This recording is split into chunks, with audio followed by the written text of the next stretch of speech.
Hey, what's up, you guys? I'm Jaquan, I'm Jasmine. and welcome to the Film Spill. So today, guys, we're going to be reviewing Teen Wolf. This is a drama series, but we're also going to be reviewing the movie. Here is the summary. While walking in the woods one night, Scott encounters a creature, is bitten in the side, and his life is forever changed. Is he a human or a werewolf or a little bit of both? Controlling the strange urges he now feels is the toughest part, and he's afraid the urges could end up controlling him. Will the bite be a gift or a curse, especially as it relates to the mischievous Allison, whom Scott can't get enough of? Yeah, so when we talk about our OG shows, Teen Wolf for sure is one of our OG shows. We started watching it some years back. And it definitely became one of those shows that was like a staple. So I'm gonna get into my pros and my cons for the series and the movie. So just bear with me. Let's start with the pros. So very first pro, it was just crazy when Scott first got bit. Like she just stated, if you can just imagine just having yourself in some woods and then this gigantic wolf or this creature biting you, it's just crazy, right? So this dude was a teenager and he became a wolf, which is wild. I like how the eye color of the wolf kind of determined their status, right? So alpha basically mean your eyes was red, and a beta, it was yellow, but you also had the blue eyes and the different variations of wolves. Styles was such a great best friend, a great character. Other than Scott, I feel like when I think about Teen Wolf, and it's been in so many years, Styles is like one of the first people I think about. Like his name was just unique. His character meant so much to the main character. He was just really, really important, staple to the story. Scott, I think he definitely was a great alpha. Let them call it great true alpha. I thought he was a really, really great wolf. Jackson started off as a lame, but, when he got his Canema powers, he definitely became dope. Finding out the Argents were the hunters, so that was also something that was definitely, different. Deaton was very reliable. Finding out Peter was the alpha that actually bit Scott. Finding out about Kate and Derek's relationship was crazy. Styles and Lydia relationship was definitely interesting. Finding out Peter killed Derek's sister to become the alpha. Peter killing Kate was crazy. Peter coming back was definitely crazy. So that's going to be something that you're going to hear me talk about a lot in this show. They just kept bringing people back, but we're going to get into it. Jackson becoming a blue-eyed werewolf, because that's one of the things with Jackson. He just really wanted to become a werewolf. When he found out that, it was werewolves in Beacon Hill and he was pressuring Scott, he definitely wanted to become a werewolf. It was funny when Scott tried to get a tattoo, but it healed too fast. Deucalion, who was a blind werewolf, and his alpha pack was really cool. Scott becoming a true alpha was definitely a turning point in the series. Lydia becoming a Banshee was definitely very useful and cool.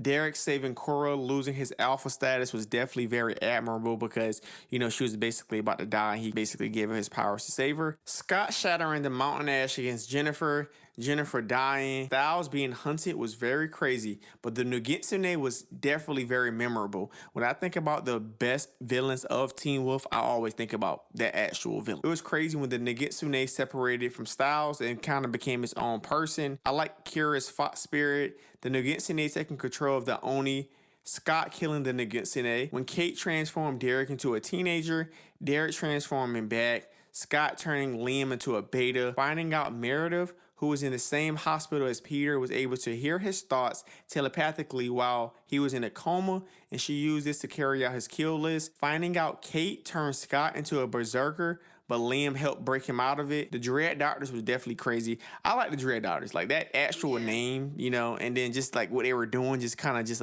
experimenting and changing people was definitely really crazy. Lydia getting out of the Eichen house was definitely a turning point because we wanted her to get out of it. Parrish becoming a Hellhound was definitely important because Parrish was actually the MVP a lot, Yeah. He saved, he came to save the day a lot of the time frames throughout the series for sure. Theo using the Dread Doctor's medicine to resurrect the dead chimeras to make his own pack. Finding out Mason was the beast was crazy. Paris fighting the beast, so the Hellhound versus the beast was crazy. Theo dying was definitely cool because Theo was a op. Lydia saving Mason, LOL, her scream was annoying though because it was just really loud. The Ghost Riders from the Wild Hunt powers was crazy. I just really like how they work, especially when people start forgetting people like Styles. That was a crazy episode in the series. When they stopped the Wild Hunt, when Scott and his pack killed the Anute, Jackson coming back was definitely interesting. Scott taking out his eyes against the Anute. Seeing the crew back again in the movie was just so cool. Let's just start there because, we watched them so much, throughout the entire series. So just to see majority of them come back was definitely interesting. It was crazy to basically find out Derek had a son. Mason becoming a deputy was definitely interesting. Derek sacrificing himself was definitely noble. The cons, so much happened in Beacon Hills, yet the parents and the people did not want to leave.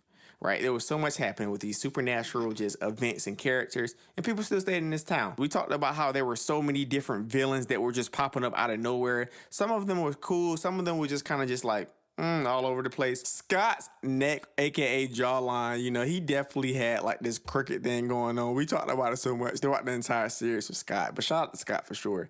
Scott's howl in the very beginning was very funny because it was just so weak, him becoming a wolf for the first time. The Canema looked ugly. Gerard becoming the new Canema's master, I didn't like that. Jennifer's character to Derek was definitely ugly. Allison dying was sad. Derek becoming a real wolf was just dumb. When he became an actual wolf, he was a werewolf and then he became a wolf. I didn't like that. Peter kept being a snake even after he came back. Lydia's mom putting her in Eichen House was definitely crazy. They just kept bringing people back. I think if I had to talk about my biggest con throughout this entire show, somebody would die or go through some traumatic, transformation that we thought that it was gone or disappeared or die, and then next thing you know, they were back. Especially Peter and Gerard. I'm like, how many times do these people die and come back? So Douglas, his lying wolf powers were dumb. That was another thing I didn't like about the show. You started seeing people who was like hybrids. Oh, this person is a jaguar mixed with a wolf. It's a coyote mixed with a wolf. A lion. I'm like, what? It just started becoming just so kind of pointless towards the end of the show.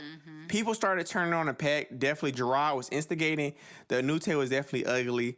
Monroe was an op. Malia kissing Scott and helping his eyes grow back. Like, I don't understand how they played that part. She kissed him, his eyes grew back because of true love. Like, what? Allison coming back in the film was crazy. She went through all that in the entire show. She died, they healed from it. And then in the film, they brung her back. Like, what? That's what I'm saying. They just kept bringing people back. The Nogitsune became a werewolf. I'm like, they're just adding stuff into this show. This is crazy. And then, of course, I think the biggest con out the film was Styles never coming back. Of course, he did Maze Runner and stuff like that. But it's like, this is the entire group. We need Styles. So other than that, I definitely, I'm going to give this series a 4 out of 5. I definitely recommend it. Okay, guys, I give this series a 3 out of 5. I really like Scott and Styles' friendship and bond throughout the whole series. Jackson as a Canema was crazy. They made him look so ugly. Yeah. It's cool how Scott went from an unpopular asthmatic high school student to a true alpha who led a pack. And they said it was rare, but he became this way through compassion and willpower and not by stealing power from others. So that was cool. Styles being possessed by the Nogitsune was the craziest thing ever. I just could not stand that dude, the way he taught, his riddles and stuff. It was just, I didn't like that dude. But he overcame it, and he became more selfless, willing to sacrifice himself for the greater good. Allison, I love how her family were the werewolf hunters, and then she falls in love with Scott, who was a werewolf. Like, the whole irony of it all, it was so cool. But she had to figure out how to navigate the conflict between her family's legacy and her love life. So that was interesting to watch. Some of the craziest moments was Allison dying in season 3. It was sad, but I do like when shows kill off some of the main characters. When Scott, they say he was near death in season 5 and his mom had to give him CPR. Styles' sacrifice in season 6 to the wild hunt, where he takes the place of other supernatural creatures, leading him to be completely erased from everyone's memory. That was just crazy. The movie was okay. I like how they kept the same actors minus Styles. He wasn't in it. But I didn't see the Nogitsune again. That was like the villain I just could not stand. They just kept bringing him the movie. But I did like how Allison and Scott ended up together, even though you was like they was bringing everybody back. But I like how they ended up together. The later seasons in the series was not as good, but overall I'll give it a solid 3 out of 5. Yeah. So just like always, make sure you guys like, subscribe, and comment. You guys have a good one.